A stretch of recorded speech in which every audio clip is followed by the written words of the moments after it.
10 District Reserve Guard and driver killed in massive IED blast. Massive blast leaves deep crater on the road. Chhattisgarh Chief Minister says retribution will be swift. नक्सलियों को किसी सूरत में छोड़ा नहीं जाएगा और निश्चित रूप से उस योजनाबद्ध ढंग से बना के ये नक्सलवाद को ही समाप्त करेंगे. Were the police lured into a trap? Will India be free of red terror? That's our top focus on India First. Based on specific intelligence about movement of Maoists through Dantewada, the District Reserve Guard or DRG in Chhattisgarh, along with other counter-Naxal forces, mounted a late-night operation. The operation lasted through the night amidst heavy rainfall. This morning, tired Jawans were returning to their base and boarded a vehicle. Suddenly, there was a massive explosion, blowing the vehicle to bits and killing 10 Jawans and the driver on the spot. The improvised explosive device planted on the road left a deep crater indicating a large quantity of explosives were used.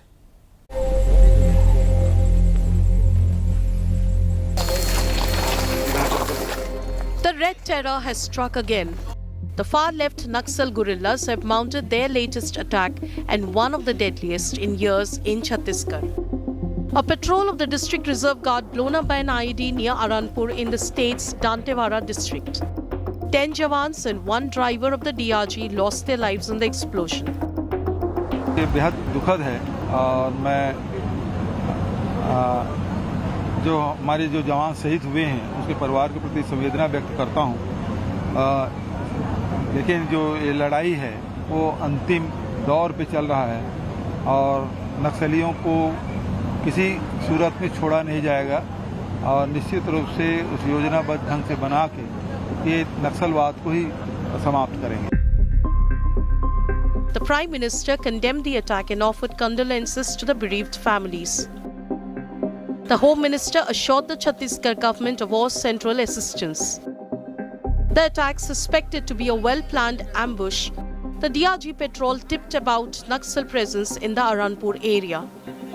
The anti-Naxal operation turned out fatal. On its return, the patrol fell victim to an IED planted by the ultra-left insurgents. Post the unfortunate incident today, 2 CRPF helicopters are flying in and around the blast spot to keep a very close vigil and to avoid any untoward incident from here on. Multiple additional forces have also been deployed along with CRPF battalion to nab the perpetrators who executed the entire ambush. In fact, road blocking has also been done at every nook and cranny of Dantewada's Aranpur, and each passing vehicle is also being inquired. 4 districts, including Dantewada, still battling the Naxal problem in Chhattisgarh alone. Multiple security forces have been actively engaged in anti-Naxal operations. The armed guerrillas operate from thick forest in what is called the Red Corridor, a mineral-rich territory stretching from Andhra Pradesh to Chhattisgarh and into parts of West Bengal. According to the central government, the geographical spread of Naxal violence is significantly reduced, from 96 districts in affected states in 2010 to 46 in 2021. Yet, the outlawed insurgents who claim to be fighting on behalf of the poorest have been able to unleash deadly attacks in different parts over the years. The insurgent movement got its name after the village of Naxalbari in West Bengal, where a violent left-wing uprising occurred in 1967.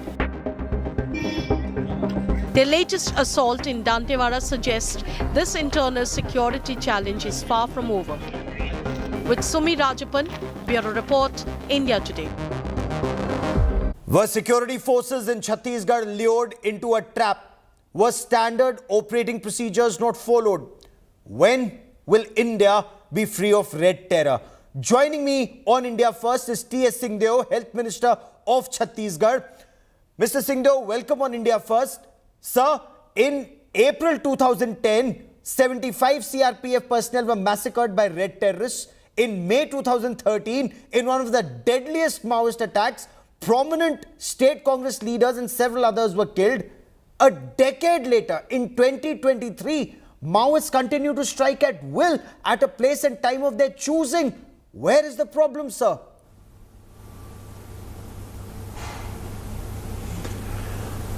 For one, I think,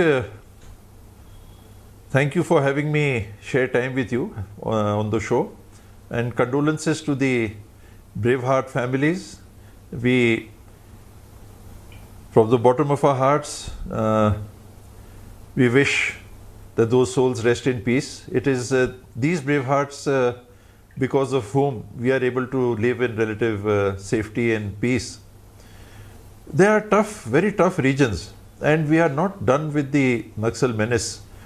Last, when I was in Jagdalpur, I was speaking to senior local police officers there, and they briefed me that a lot of progress has been made, but roughly a patch of, let us say, 40 by 100 kilometers, there they still seem to be present.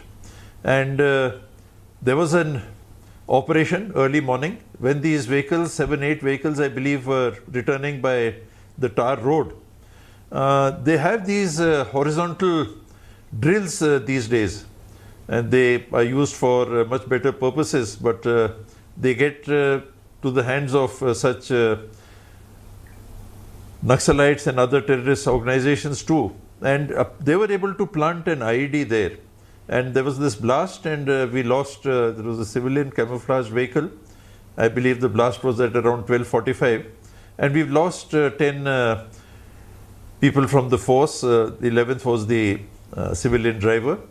So there have been casualties, though after some time, but it's a sad day again today.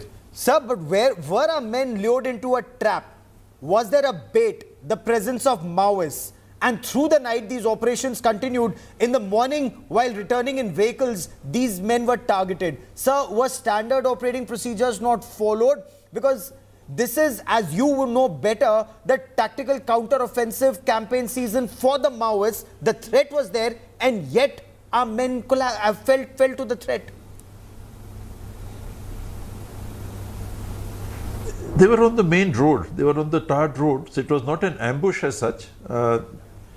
These are the situations which our forces have to deal with, where very surreptitiously they are able to plant these IEDs even below tarred roads, blacktop roads. And it is very difficult to locate them. You could say, and not wrongly, that all these roads probably need to be screened and scanned by anti-mine vehicles, etc. So that one will probably have to concede. But that apart, there was this group of people returning from this early morning skirmish encounter that had taken place. This is 45 kilometers south of the district headquarters, Dantewada. And I can only say that they did not anticipate it. They did not anticipate it. And this blast did take place. Mr. Deo, there has been much talk about drones, unmanned aerial vehicles to scan from the skies, and of course mine-protected vehicles for our men to move. Are security forces still, decades after combating red terror, are they still very inadequately equipped to fight this red terror, sir? With this incident that has taken place, we certainly must admit to have better conditions, that more needs to be done constantly. You take a step, they would try to take a step further ahead. And in this struggle, continuing struggle, where the forces are certainly gaining ground, they've gained a lot of ground. Bastar isn't quite what it used to be, let us say, 15-20 years back. I can certainly say that. Yet there are people there. The Naxalites, they are present in those dense, unpopulated jungles, and under cover of night, under cover of the absence of 24/7 patrolling, they are able to plant these IEDs. And we've lost 10 and plus one civilian driver. We have lost 11 people. There's probably no end really till they are completely removed, where something or the other may not happen. This is an unfortunate thing. And if there is anything more that could have been done, I am sure the security concerned people would be looking into it and making sure that if there is a lapse, it doesn't happen. What more could be done? Surveillance, drones, etc. They would be able to see movement of people, but this IED is planted on roads. Probably many more mine detecting vehicles or implements probably needs to be used. Because is there also need for better multi-state coordination for better anti-Maoist operations? Multiple states should mount joint operations and ensure that these red terrorists do not slip from one state to the other. Is the center-state cooperation and coordination effective, sir? Is multi-state cooperation effective, or is that wanting? I haven't heard of any lack of coordination between the center and the state for quite some time. I haven't frankly heard about that. And Amit Shah ji was in Bastar area recently. These reviews keep taking place. People from the center, professionals also keep coming, and reviews are constantly taking place. More forces are being deployed. When Chhattisgarh was formed, maybe 5 odd battalions were there. Today, probably 60 plus. I don't know the exact number, but 60 plus battalions would be there. So attempts have not been made, would be untrue to say. More needs to be done always till they are removed from the ground. That is a truism.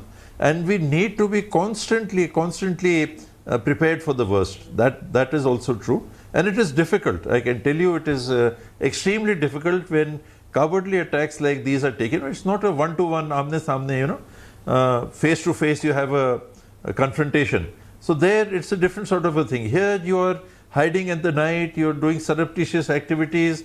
Today the mining vehicle has gone and seen everything is clear. Tomorrow you plant something. So sir, but their attacks, while the numbers have gone down, but high visibility attacks, whether it's on political leaders, whether it's on security forces, they continue to take place. In the Dandakaranya forest, red terrorists have their training camps, their recruitment camps, their logistics camp, and these months, April, May, June, they are the main months where they're training, recruiting and carrying out past attacks, sir. So is this where the state is lacking? I mean, look at all the past attacks. They've taken place either in March, April, May or June. These are the months where they actually operate, sir. Yes, very true. This is also the season where BD leaves are collected, Tendu leaves are collected, and this is also a time when Naxalite activities surface and they sort of get in touch with these contractors and do whatever they do. You can understand. I'm not saying things in absolute black and white. And before the rain set in, they do try to make their presence felt. That is true. But knowing this, the state government or the paramilitary forces which are there, they are alert, they are aware of that. After all, it is their lives which are at stake. Yes. We are further removed, we are in relative much greater safety. It is those brave hearts who are there on the ground, and it is their lives which are to be lost. And we may talk about it, but they live it day in and day out. So I cannot see them not wanting to be prepared, or I have not heard of anything that this should be done and this hasn't been done. Though technology is ripening and increasing day by day, so more needs to be done always. I will not say that everything is done and nothing more needs to be done. These sort of surreptitious, cowardly attacks, they surface once in a while and they make their presence, and then they disappear again. Okay, and this is, Mr. T.S. Singhdeo, for joining me here on India First. Many thanks. What you did not say in as many words was the fact that this is where Maoists come and collect money. They make money around this time, and this is the time perhaps, any hunter, when the lion or the tiger comes to drink water, that's the best time to hunt them down, sir. But of course, security forces know that better. For joining me here, many thanks. Let me now throw this open for a wider discussion. Major General Dhruv Katoch joins me on the broadcast. He's the author of the book, Naxal Violence, The Threat Within. Also with me is Dr. Vikram Singh, former Director General of the Uttar Pradesh Police. General Katoch, is it too early to assess what went wrong, or is there merit in some analysts arguing that standard operating procedures were not followed here? Thank you, Gaurav. Gaurav, whenever such an incident takes place, we first we talk about intelligence failure and we talk about SOPs not being followed.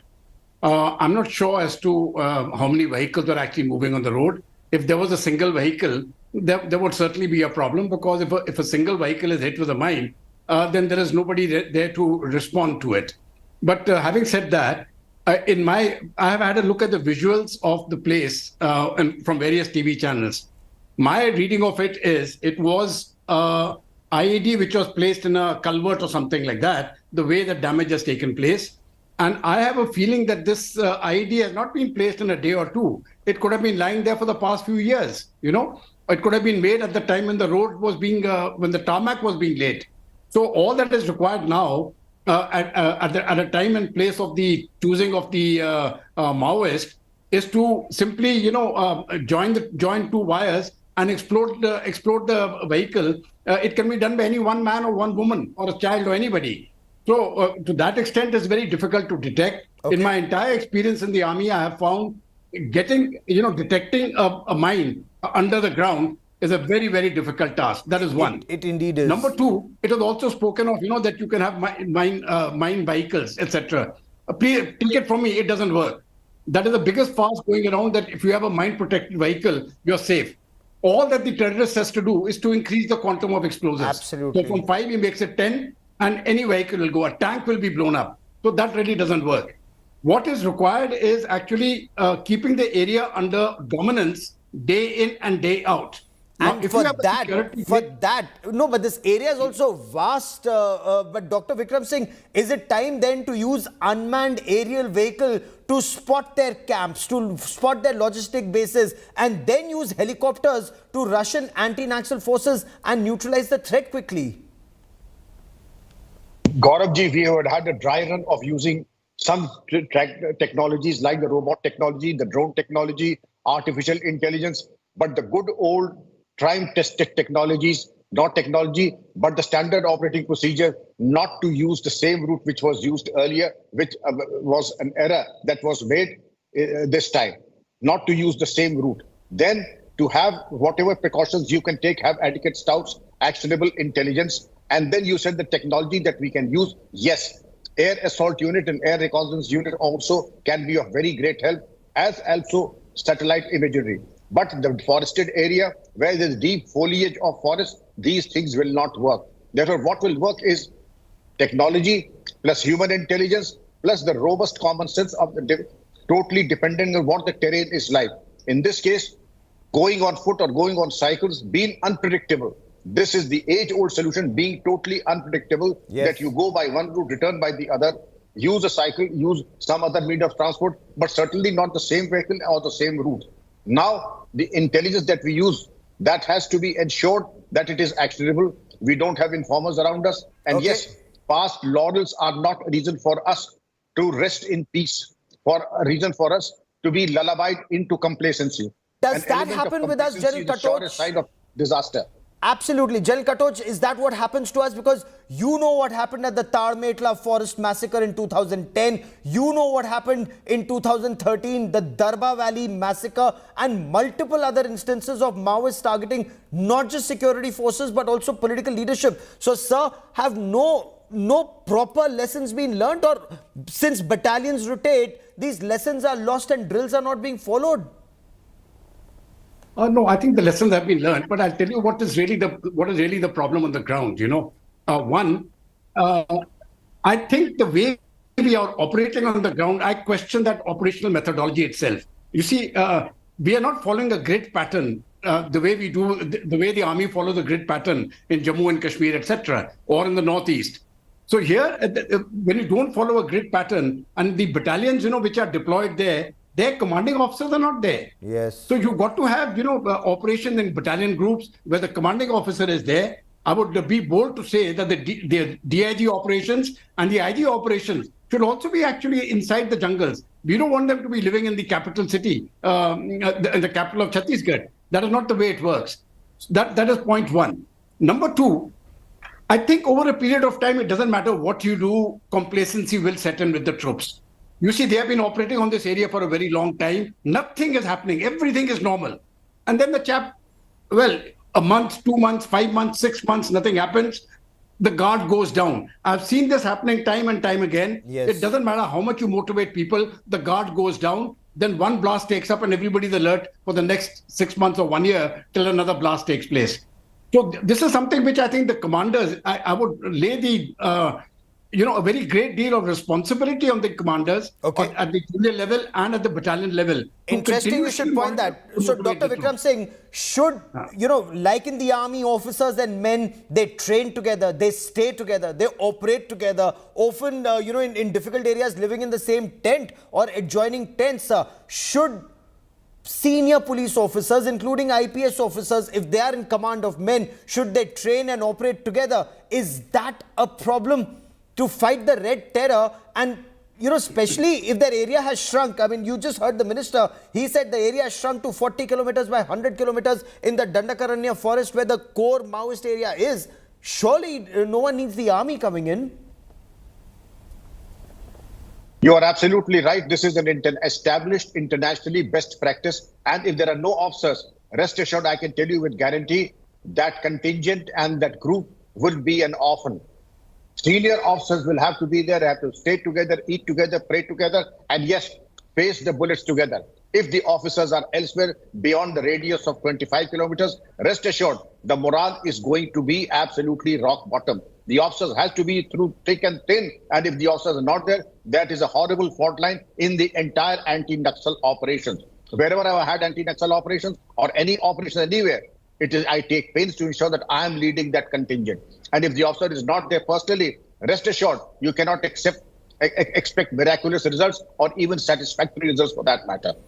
I will let that be the last word on this part of the show. Let officers and men train and operate together in the dense forest, and should they require technology, whatever technology they require to battle red terror, that technology must be made available to our fighting forces. General Katoj and Dr. Vikram Singh, as always, many thanks for joining me here on India First.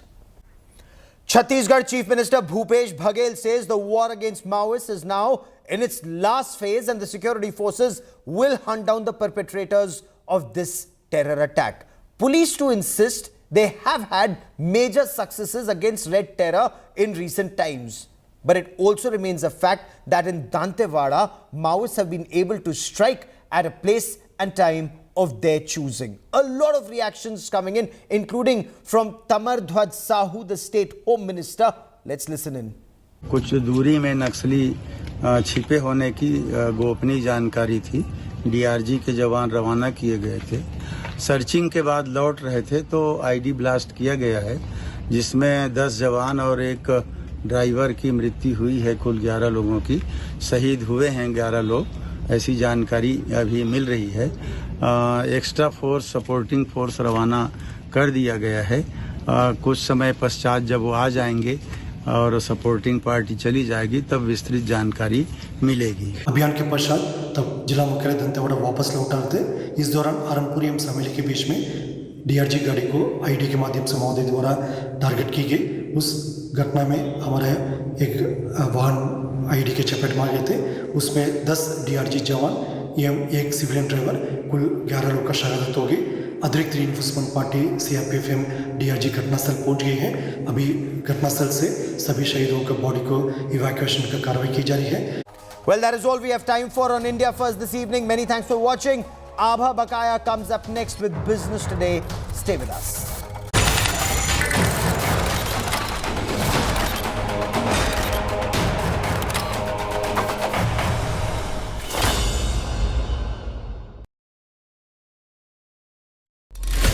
Bullets flew, our cameras rolled. Inches away from point-blank killing. 2023's biggest crime story plays out live. Immediately shot all Atiq as well as Ashraf, and on the spot. Just that short dramatic sequence caught on camera by India Today's crew right there in Prayagraj. The bloody end of gangster Atiq Ahmed, up close with terrifying gangster Ram. India's